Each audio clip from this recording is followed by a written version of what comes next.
Handle Your Business, a weekly podcast discussing a little of this and a little of that. Handle Your Business appropriately blends serious topics with fun topics, all in an effort to help you have a good or better life. So join me, your host, Lady Lashley, and some amazing guests every Sunday at 5 p.m. to explore everything from financial management to dealing with relationship challenges. Put it in your calendar every Sunday from 5 p.m. Tune in to Handle Your Business to get you ready for the week ahead. For more details, follow at Lady Lashley TT on Instagram and Facebook. Handle Your Business. Welcome to Handle Your Business with yours truly, Lady Lashley. Today I have with me professional engineer Ryan Melville, young man in Tobago. I'm not sure if I should still call you young Ryan, but nonetheless, a grown man in Tobago, doing quite a lot, known a lot more for your professional work in engineering, architecture, that kind of thing. However, we want to take a little twist today and discuss Ryan as a man, as an individual, and our topic today is self-care, one man's health and fitness journey. Hi, Ryan. Good day, Miss Lashley. So good to be here. Thank you very much for having me on today. And just to repeat for everyone's information, my name is Ryan Melville, and as was indicated, we'll be speaking about my health and fitness and nutrition journey from where I was to where I am now and where I continue to push forward to. Definitely. Thank you a lot for accepting the invitation to come and join me on this podcast episode. First of all, let's sort of jump straight into it. You know, normally I'm using the term self-care. Normally, especially like in mainstream media and so on, when we hear the term self-care and, you know, really going on a nutrition journey, that kind of thing, in our space, you tend to associate that more with women or athletes, you know, particularly athletes who are active and trying to win whatever it is that they're doing. You, however, represent the average man in Tobago, Trinidad, the Caribbean, you know, the diaspora, really, and you have your own journey towards your health, your fitness, and your nutrition. First of all, I suppose, what does self-care mean to you, Ryan? And how did you come about deciding to intentionally pursue a journey on health, fitness, and nutrition? Well, for me, basically, self-care has to do with being the best version of yourself, which is what I think everyone, male and female, should aspire to be or aspire to embody, because being the best version of ourselves allows us to target other parts of our lives, including being successful at almost anything that you may throw your hat in. But just to touch specifically on the health and nutrition aspect, that self-care part meant a lot to me because I would have at some point in time experienced some little health scares, etc. and whatnot. And then it was also affecting my quality of life, was affecting my personal life, was affecting my work life, etc. So I made a personal decision to actually do some more research into how I can improve my health, my fitness, how do I change my nutrition, etc. And if you would allow me, I will just give a brief history. Right, go ahead. So for me personally, I would have worked at the bank. And during those years, you know, you're working in customer service, you're a cashier. Most times as a cashier, it's sedentary. So you basically sit down in one place doing your work for the entire day. And one of the fatal mistakes we make a lot in these desk jobs is that we always have something very close by to munch on. and we're not getting up, we're not active. So it's very easy in a sedentary job to put on a lot of weight. Okay. And this would have continued from me leaving the bank and entering into tertiary education. So, you're dealing with studying, you're dealing with the books, you're dealing with the mental, and we tend to put a lot of focus on the mental aspects of studying and not on the physical. So that's another avenue where the physical aspect of ourselves begin to deteriorate. So that was another phase in my life where I would have gained a lot of weight. I would have experienced things like inflammation of the body, so the joints, the knees, elbows, hands, everything. And at that point, I knew, but we as human beings, we kind of sell ourselves short, or we kind of live in denial. You knew that something was wrong, and you don't do anything about it. You just continue as is because, hey, I have more important things to do, and we generally just don't really care about our health at that given point in time. So even after tertiary education, coming out back into the workforce as a young engineer, you start to work, and the focus is work. And naturally, I am a workaholic. So something I'm working on in terms of finding balance in life, etc., between work and play and whatnot. So I'll just be working, I'll be working. I will forsake my nutrition because you're always busy, especially as an engineer or in any highly stressful job. You always have something to do. And because of that, you generally don't take your nutrition into consideration. So yeah, I'll have to buy food today. I may try to cook, but I'll just do something quick because I'm always on the go. Right. I think it was in my my last job when I was at Udicut is when I had to look at things differently, because that in itself is a highly stressful job because you always have your deadlines and deliverables to meet when it comes to the infrastructure and delivering buildings or whatever the project entails for the benefit of the island, urban renewal and development, etc. I really, really appreciate you giving the backstory, Ryan, because it's in our space, especially for Black men, right? We don't necessarily have a whole lot of men who may be proactive health, nutrition, and fitness wise. You have a lot of people who, if they're involved in sports and so on, they do that.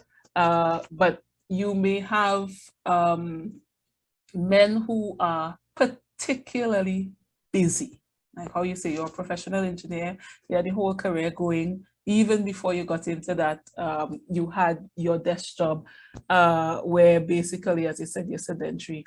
And so you kind of going through the paces, making sure that you do what you need to do. I've always wondered about how many men in particular pay attention to their health in a proactive way. You are talking about having had health-related issues, and that propelled you to make the change.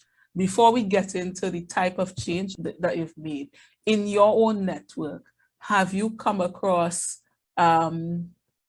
young professional men like yourself, young active men, just a Tobagonian man, a Caribbean man, Trinidadian man, whatever, that's naturally proactive about health, who is not an athlete or did not have an athletic background especially? To be very honest, no. Because a lot of the guys, the young guys who are so hung up on furthering their career or their academic achievements, etc., we tend to have a very dimensional view of what we achieve, and we tend to ignore a lot of other stuff. Because I have peers who are, I would say, they are very busy, the majority of them, and they don't take into consideration their health. Is mostly those who I know who are active in sports, as you would say, that they would pay a bit more attention to their health and nutrition and fitness and all these things. Very few persons based on my current lifestyle, are taking this up. Like even when I go to the gym now, there's actually a lot of women. There's a lot of women now, which I'm very happy to see. But I am seeing a small trickle of men who actually want to do better.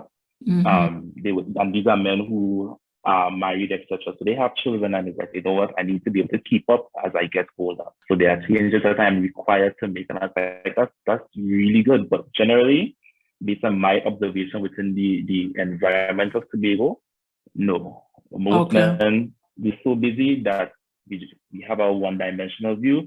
We focus on something and we more or less tend to ignore the rest of it. Okay, so we need to put a plug here in for the gentlemen. If you are not proactive about your health, your fitness, your nutrition, it is important that you pay attention to that, especially if you're in a breadwinner role, or you're developing as a up and coming professional. Pay attention to your health, because your work can really take a whole lot away from you. Jobs are extremely stressful, whether or not you like your job. Once, as Ryan said, you're dealing with tight deadlines, etc. You're trying to accomplish something. It can be stressful, and so paying the attention to your health and wellness, that's important. Now, Ryan, let's come back to you. So you had the health scare, and you decided to make a change. What does that what does that change look like? How did that change start? What exactly did you do? Well, for me, in the past, I would have actually tried to make changes to my health. So the focus would have been going to the gym initially, but I would have realized that, hey, I would be at the gym for months and only lose 5 pounds. Why is that? And then, they will always say not every type of fad or diet change, etc., works for everyone.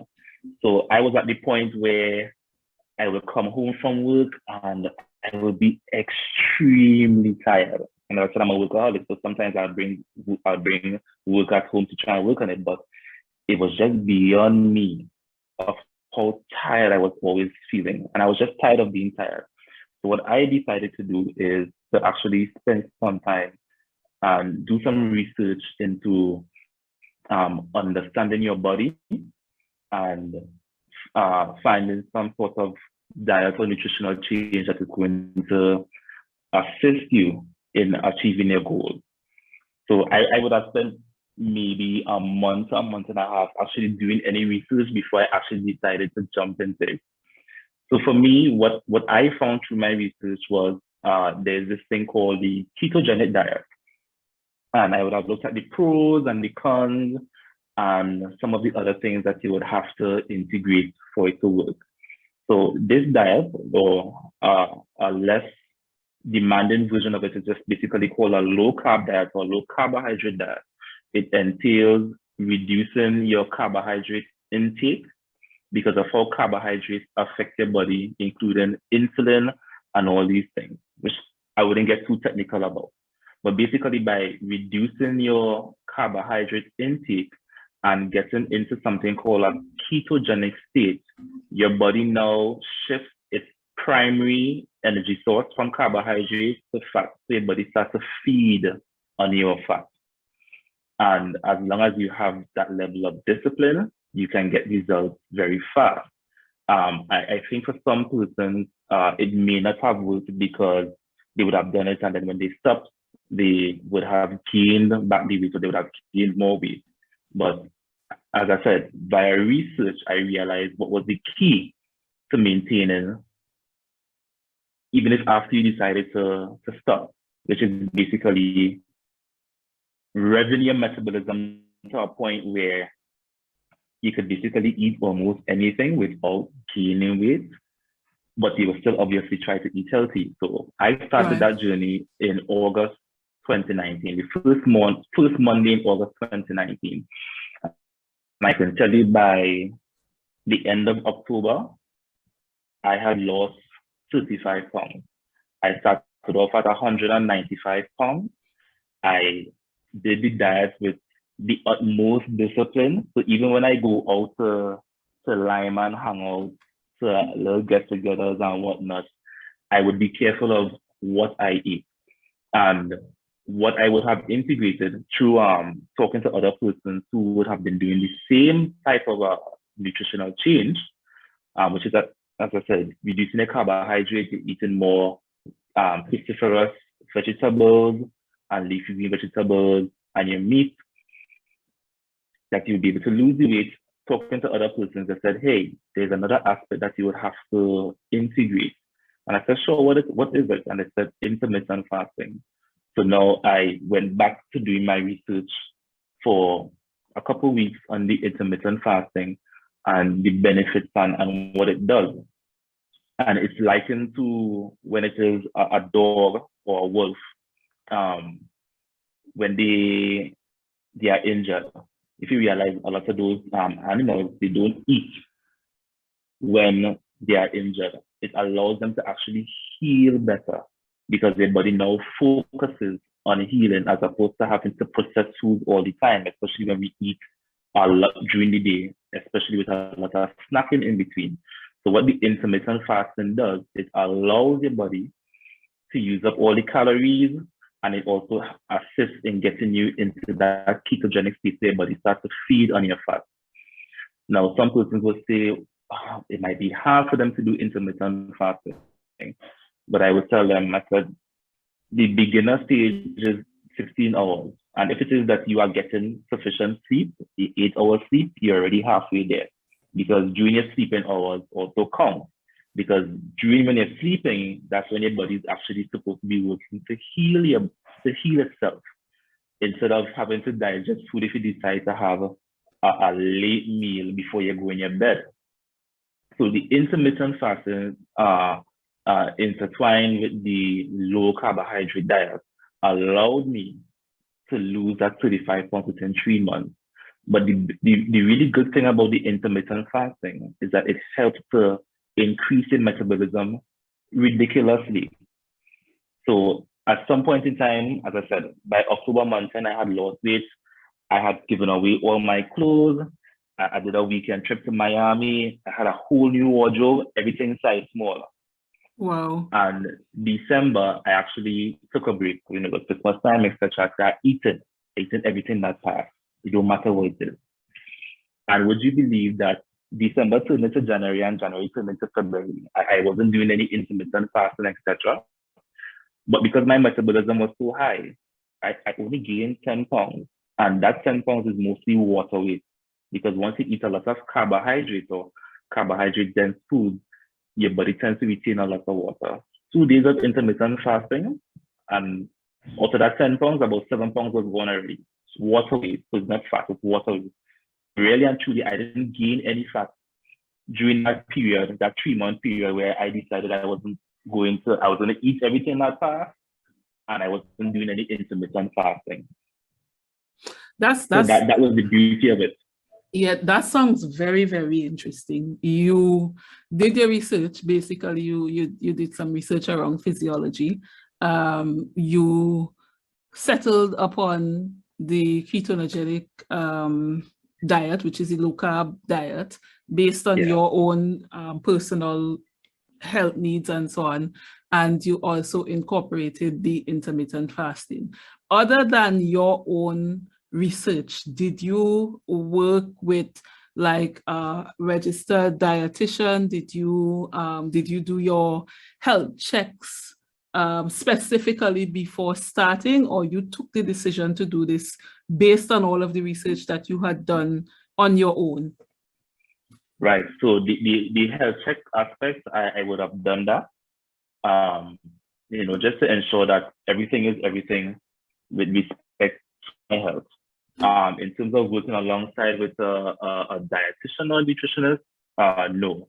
I have a lot of help from persons who I follow on YouTube who would have given a lot of masterful information regarding intermittent fasting, and as well as for those who are doing the low carb diet, a ton of recipes that you can incorporate locally, where you'll be able to get the ingredients locally to execute your diet. So many pages, websites, YouTube videos making tasty meals. So it's not boring. As long as you have decided to be creative, it's not boring. So I would have done certain things like a vegetable pie. Like when we do a macaroni pie, but I did it with vegetables, cream cheese, cheese, bacon bits, and all these things. And when I would carry for some of my cousins, I was like, taste this. And they eat it, like, but why this tastes like pizza though? I was like, there's only veggies and cheese in this. It's like, what?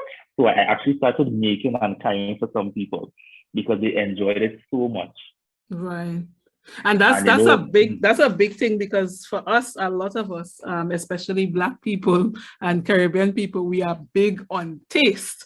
Part of our problem with good diet and so on has to do with the fact that we've been presented with healthy options that, according to us, the things don't taste good.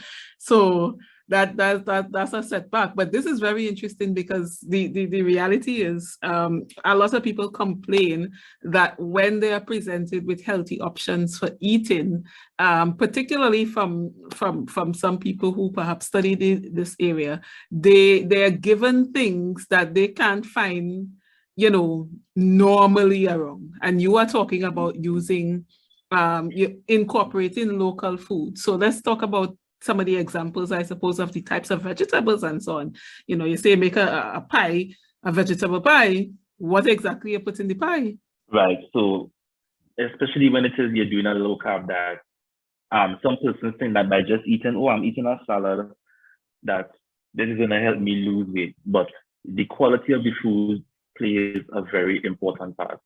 So when I talk about vegetables, I speak about cruciferous vegetables. So those would include your what we call super veggies, such as broccoli and cauliflower. If you do your research, these things are nutrient dense. And because of how they are made or designed, they actually are quite filling. So when you have your food with a lot of broccoli, cauliflower, carrots, you could even incorporate your bell peppers and these things, it's actually quite filling. Really, really quite filling. You could incorporate things like kale, spinach, and these things, quite filling. Because what you're looking at is to see how many carbohydrates these vegetables have. Because some people may be eating a lot of things like pawpaw and squash and these things, but you have to look at the nutritional profile of these things. What is the sugar content or the carbohydrate content of these things? Because at the end of the day, carbohydrate breaks right down into sugar. And if our body takes in more than the recommended amount of sugar for the day, this is where the excess is converted into fat storage. And these things love to go, especially for men, it goes to your stomach.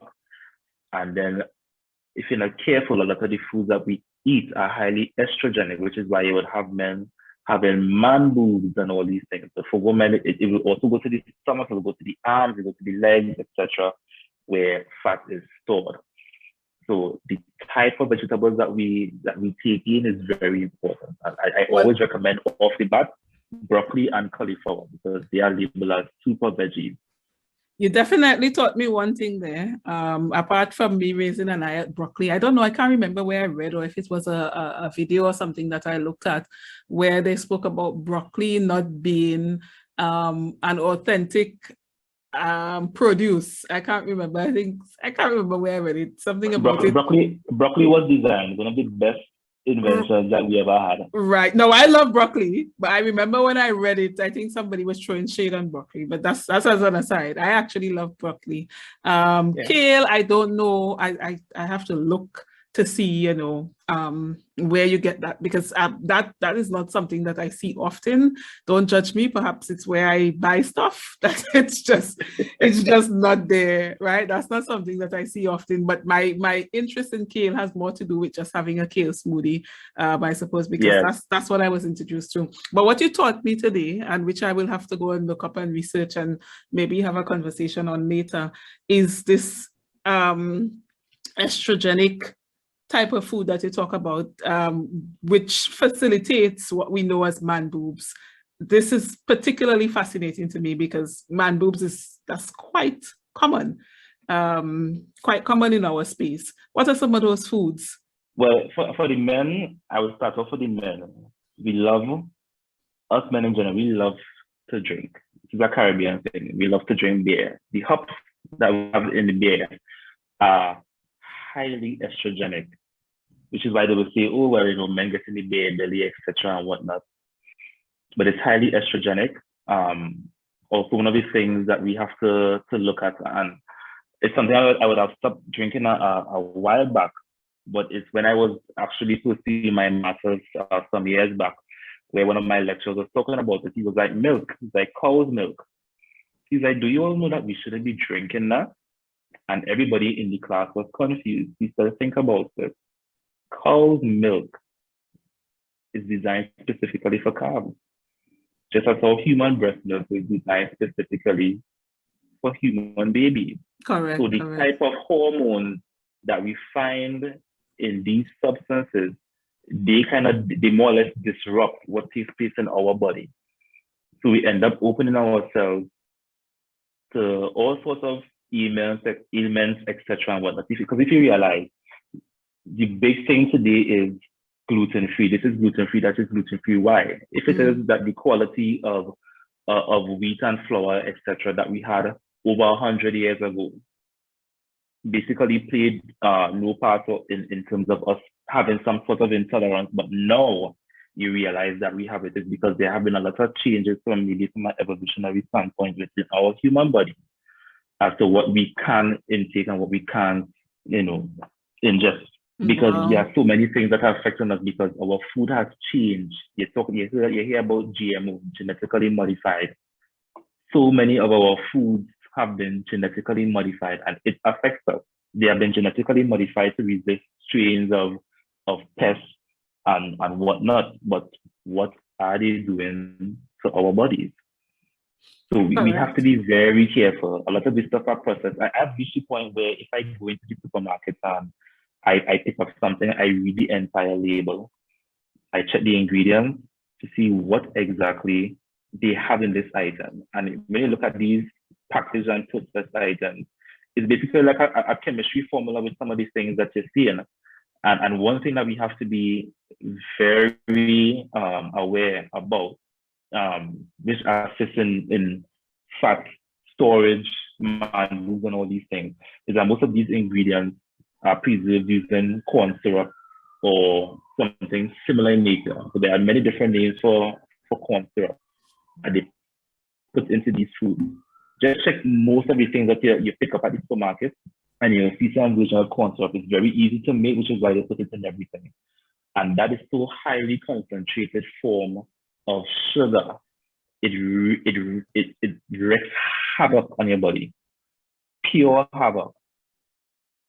No, it's very, very interesting because one, we are required to read the labels, which is something a lot of us don't practice. And unfortunately, in many cases, a lot of people cannot even read the actual labels. So we've got to have some addressing of that there, but really understanding what works for you, because one of the things, as you pointed out from the beginning, you have made these decisions based on your own health journey and you wanting to be proactive and not fall victim to ill health, etc.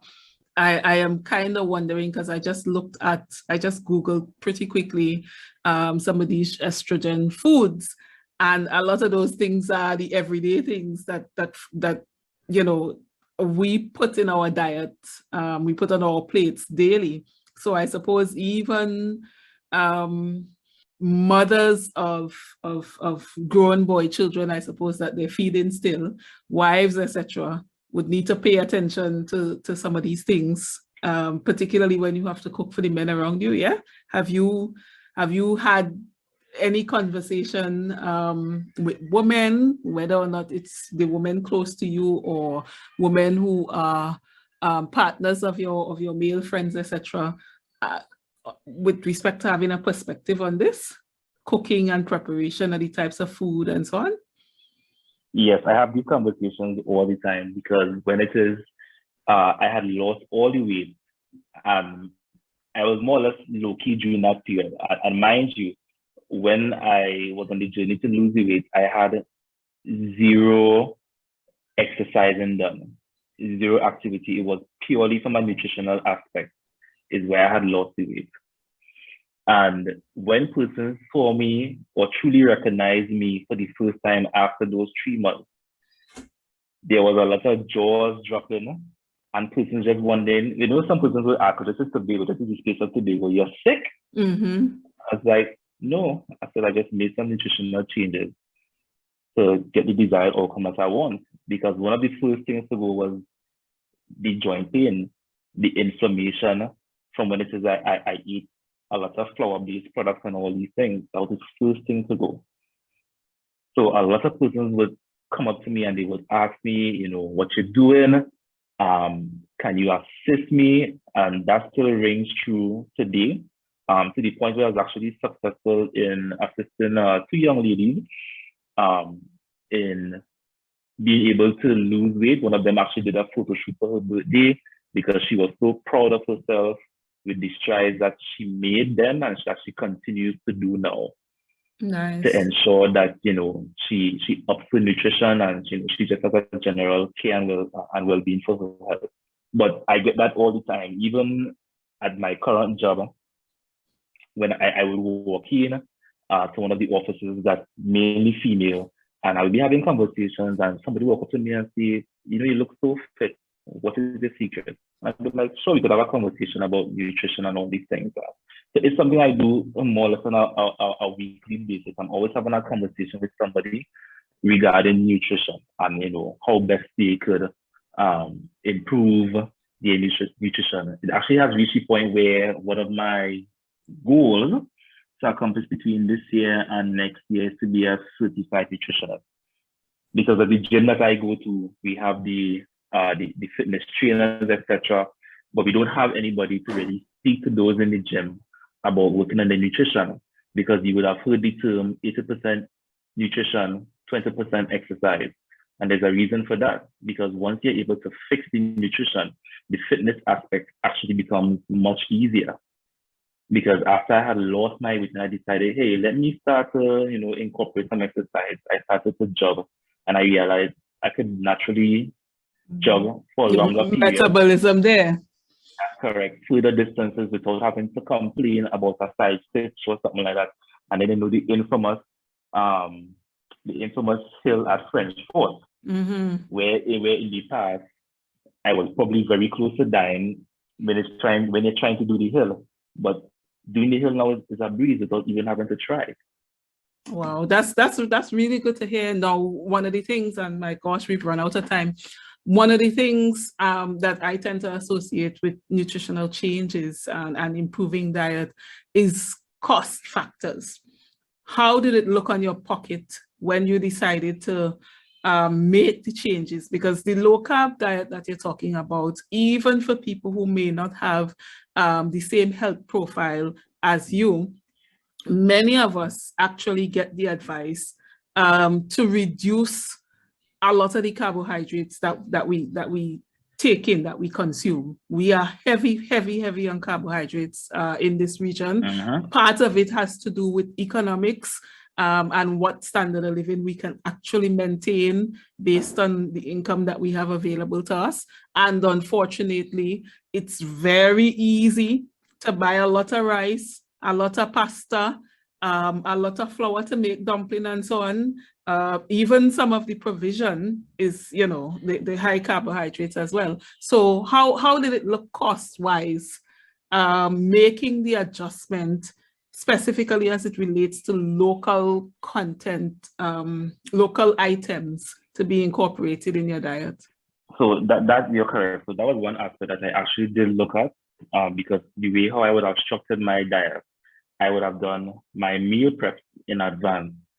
So which made it easy for me to stay disciplined on the things that I would intake or ingest in my body. And I would have actually done the calculation for the lunches that I would have prepared, would have actually cost me maybe between $35 to $40 per container that I would have prepared for the 5 working days for the week. And we know today, when you're going to buy lunch, a lot of places, it's $50, it's $55, it's $60. They I say $70, depending on where you go. But for me, it was out from an economic standpoint that it was easier for me to do my meal preparation and plan what it is I was required to eat during the day. And when you think about it, when you include something like intermittent fasting, because we all do it, yeah? Sometimes when you forget because you have this meeting and you didn't get a chance to eat lunch, you'd have been participating in that. But because sometimes you would end up ingesting less, putting a certain what we call a caloric deficit, that actually saves you money because you spend less time eating. And I've done many versions of the intermittent fasting. I've done 1 meal a day where I've got all my calories in through having 1 or 2 meals back to back. I've done the 16 hours, I've done the 18 hours, the 20 hours, etc. The most I've done is 52 hours. Right. I wasn't even hungry when I broke the fast. I was just bored. And I was like, just bored. Now tell me this before we go.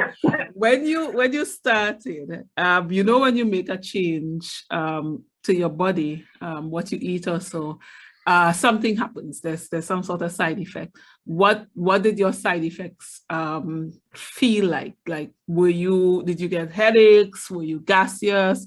How was that experience and how did you deal with that? Because some of us may not necessarily plan to make the changes. A lot of us, we get excited one day and we just say, okay, well, I stop eating flour. And you cut out all the flour one time and then gas in your tail or some kind of pressure. What was your experience with that? So I would have gotten a few headaches. Fortunately for me, I have not been the type of person to experience gas pain. Even from way before, since I know myself growing up, gas pain has been an urban legend to me. Count your lucky stars, my friend. Count your lucky stars. But irritability is definitely a symptom because your body's now adjusting. Your body's saying, "Hey, your customer feeding me at this time.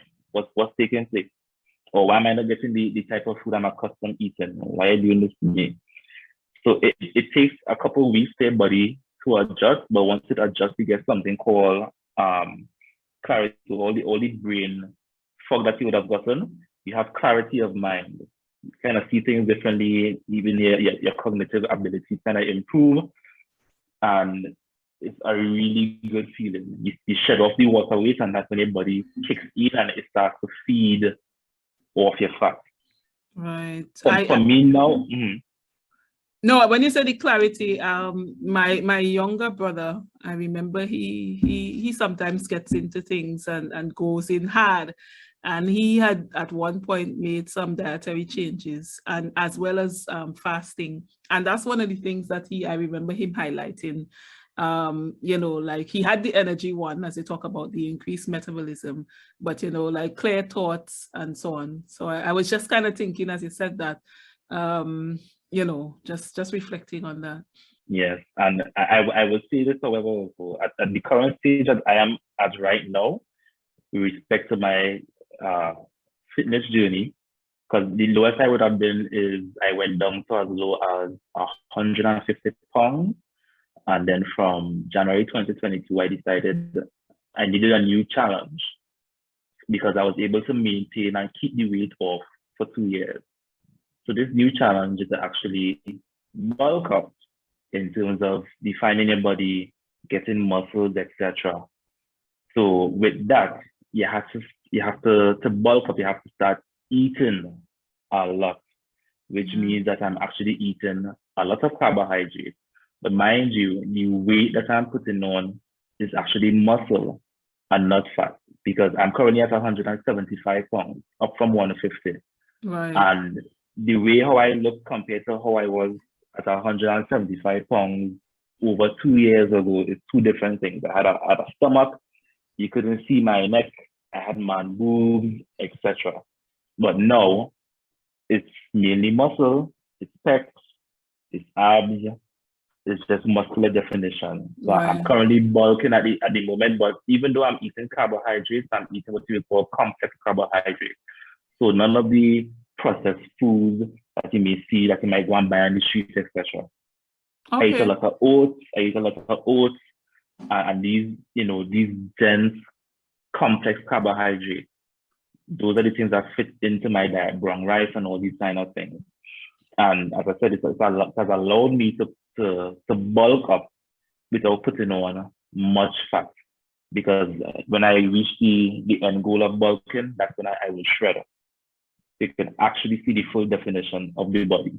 Right, gotcha. And that's the thing. I think many of us were not familiar with earlier on, that for people who wanted to actually put on weight, there was a proper way to do it, fitness-wise, exercise-wise, nutrition-wise, as opposed to just slugging down everything and hoping that you get the hoping that, because as I said, I suppose the difference is when you just eat, what you're most likely doing is increasing your fat versus an intentional diet where you're increasing muscle. So that's very important. Now you are quite disciplined in the sense that you have been able to really do a lot of the research, get all of the online resources and so on. I would say for those of us who are not as disciplined as Ryan is, we may need to call a nutritionist, that kind of thing, get a little help and go from there. And of course, the first thing Ryan did as well was he did his medical checkup. So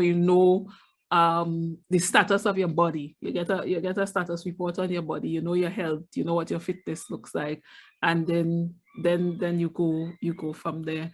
Right. And this was a very, very interesting conversation. I'm very, very happy that you agreed to join me for it. I tried eating brown rice and I didn't think I think that me and the brown rice didn't work so well. Apart from that as well, the brown rice that was available was an expensive brand at the time. Even in terms of the bleached flour and so on, the options for me is usually cost. And I know for a lot of people, the options is cost. So I guess we will really hope that more options become available on the local market here in Tobago and in Trinidad and throughout the region, really, where we can aspire to have that positive health, fitness, nutrition journey as you have disciplined yourself and embark on, so that we can achieve the results that we want to achieve. Because I know for me, I definitely need to remove things from my diet. And to be honest with you, some of those things are still there because it's a cost-effective way for me to live. And that's just the harsh reality. You gotta buy what you can afford if you want to keep eating. But I like your contribution. Thank you. Could I make one more point? Yeah, go ahead. So while I encourage persons to make changes to their nutrition, we have to understand that the fitness aspect is also important, because you're dealing with building muscles to support your skeletal structure, as well as ensuring that we have proper circulation throughout our bodies. That's what the fitness aspect mainly deals with. So can we put that on loudspeaker to all the men who go to the gym and get big biceps and the whole foot tin? Can we? what goes on there? Yes, so can we put that on speaker? The upper body and the lower body. But for some persons, for some men, genetically they can't do anything about their legs. They could do as much exercises as possible. There's a genetic aspect of some men not being able to build their legs. Then Ryan, nowhere to stop. Upper body. Nowhere to stop. This is not Johnny Bravo, nowhere to stop. That is not aesthetically pleasing, particularly because it's a deliberate thing. Like how women go crazy on these surgeries and with the makeup. Sometimes a beautiful woman, and for whatever insecurities or whatever, because some people say it's not insecurities, they want to do what they're doing, right? So whatever it is that they choose to do, they put on a mask And then you are looking at them and you're asking yourself, but this looking like a clown.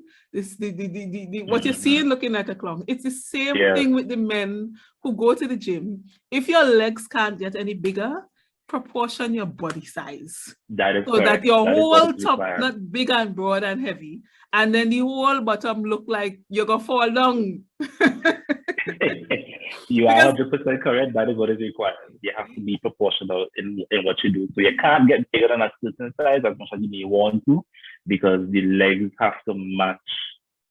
When you're all at the gym, you all don't talk to each other and tell people that, or is a scene where you kind of mind your business? Because certainly if you're gymming with somebody and they're going hard at these weights or whatever they're lifting, and you start seeing, well, okay, Jared, you're big already, you know, but they're going hard still. They don't have any conversations going on there?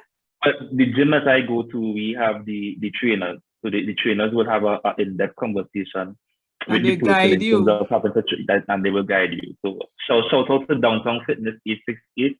That's where I go 3 times a week religiously. There's nothing that could stop me from going to the gym. That even if I had a bad day at work or whatnot, I hit the gym, and I go to the gym very early in the morning. I'm there between 5 and 5:30, and I just get it in. That's my place. That's Lyndon. That's my sanctuary. That's correct. Yeah, and Lyndon, I charge you for the free ads. But yeah.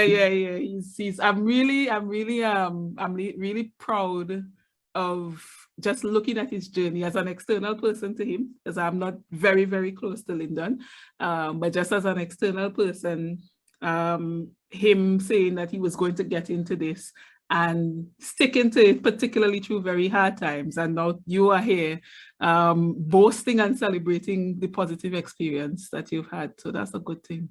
Most definitely. Yeah. But man, thank you very much. Thank you very much. I hope that the fellas would listen to this. All of the episodes on this podcast, the whole idea, Ryan, is that when the podcast is listened to, right, whoever listening, you particularly who listening to this episode, whenever you listen to it, the idea behind it is that you will be able to handle your business.